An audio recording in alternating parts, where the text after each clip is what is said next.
how to get the square root for perfect squares.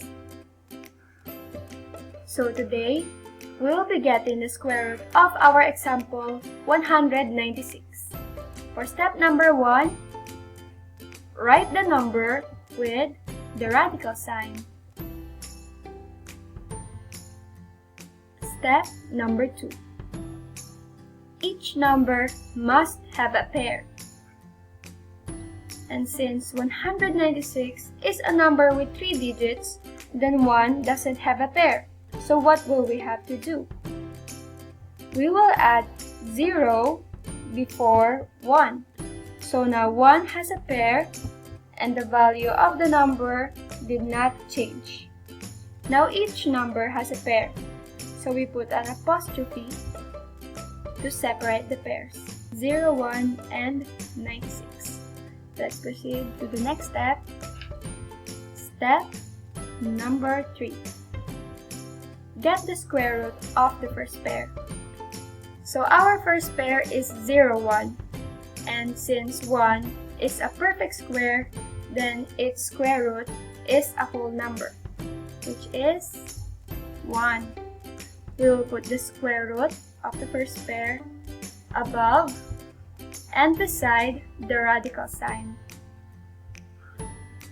The square root of the first pair will be the first digit of the square root of 196.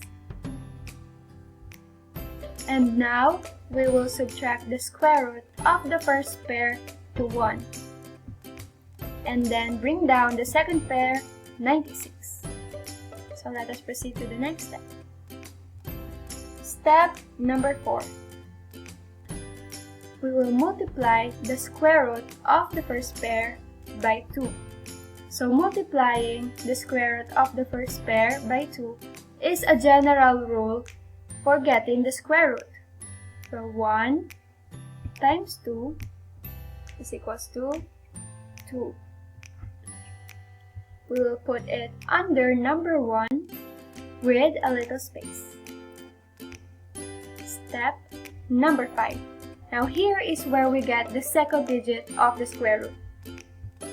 Trial and error. This is the most confusing step of getting the square root, so listen carefully.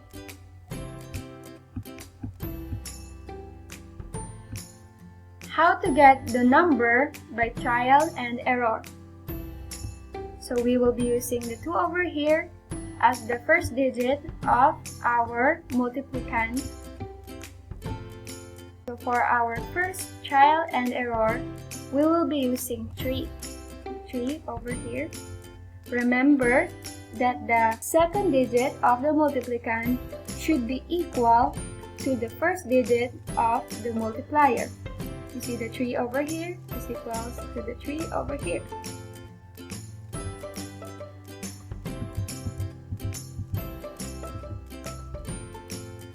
(23 times 3 is equals to 69.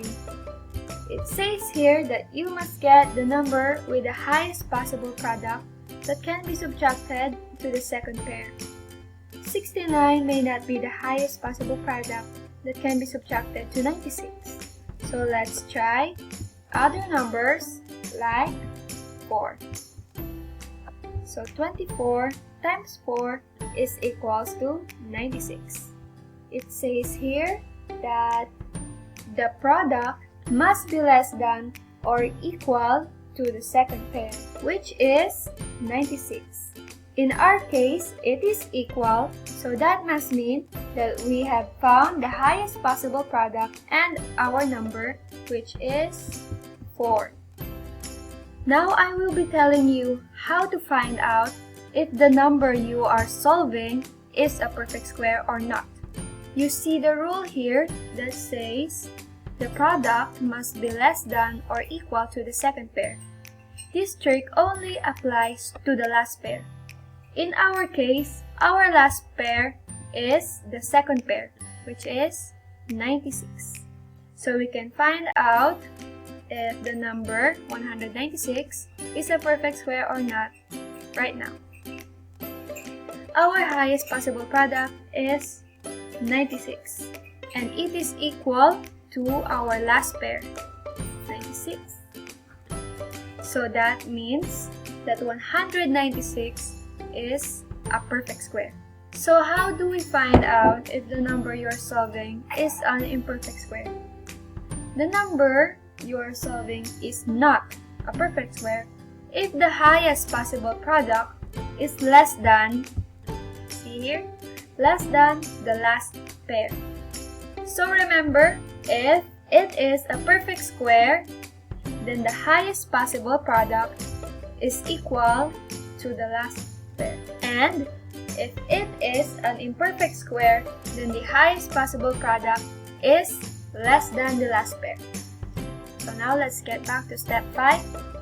Always remember that the numbers on the right must always be the same. So for us to be sure that 96 is our highest possible product and 4 is our number, let's try one more trial and error number. Number 5. So 25 times 5 is equals to 125. Well, it can't be the answer because the number must be less than or equal to the second pair. And 125 is higher than 96, our second pair. So now we are sure that 96, right here, is our highest possible product and 4 is our number. So now we will put our number, which is 4, right here beside 2. And let us proceed to the next step. Step number 6. Here is the very last step on how to get the square root. Put the number you derived from the previous step beside 1. There. The number we derived from the previous step is 4. So 4 will be the second digit of the square root of 196. And now, we have found the first digit of the square root, which is 1, and the second digit, which is 4, which makes 14. So 14 is the square root of 196. And that is how to get the square root for perfect squares. Thank you very much for watching. We hope that you have learned something. Please check out our next videos. How to get the square root of imperfect squares, how to get the square root of decimals, math reviewers with complete answers and solutions. Stay tuned for more.